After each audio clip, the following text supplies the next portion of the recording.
Tama na, pula na ang mata mo sa pag-aantay. Binilang mo na naman ilang oras mula huling sinya. Kapag nagkasalubong kayo, nakatingin ka siya diretso lang.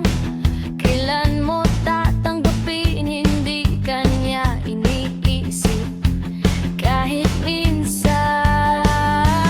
Tama na, isara iyang pinto na ayaw niyang pasukan. Hindi kanya gusto, huwag mo lang pilitin ang kwento niyong dalawa. Tama na, ipahinga iyang isip na siya lang ang laman. Kung gusto kanya, sana noon pa matagal na niyang binili, pero hindi. Kaya tama na, isara. Tama na.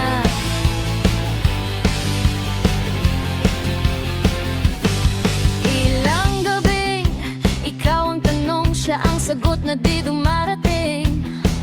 Kinukulit mo ang sarili, baka busy lang, baka bukas may reply rin. Pero sa bawat pag-refresh, unti-unti ka lang naubos. Ginagawa mong mundo yung taong hindi man lang nag-uusisa kung ayos ka pa. Tama na, isara iyang pinto na ayaw niyang pasukan. Hindi kanya gusto, huwag mo nang pilitin ang kwento niyong dalawa. Tama na, ipahinga iyang puso na siya lang ang laman. Kung gusto kanya, sana ramdam mo, hindi puro panghula kada gabi. Ulit-ulit ko sasabihin sa'yo hanggang tumatak na hindi kanya gusto. Kaya tama na, isara.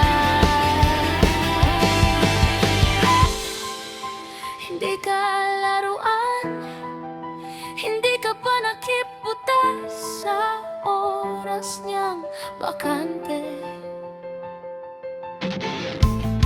Karapatan mong mahalin, huwag kang magmakaawa sa titig na ilap palagi. Matulog ka na, kaibigan, bukas ibang pangalan na ang ipagdarasal mo. Pero ngayong gabi, yakapin mo muna ang sarili mong totoo. Tama na, isara iyang pinto na ayaw niyang pasukan. Hindi kanya gusto, may ibang taong sabik, marinig ang boses mong kakaiba. Tama na, ipahinga iyang isip na palagi niyang ginugulo. Kung gusto kanya, sana hindi ikaw ang laging nagtataka kung may pakiba. Paulit-ulit ko sasabihin sa'yo hanggang maniwala ka. Hindi kanya gusto.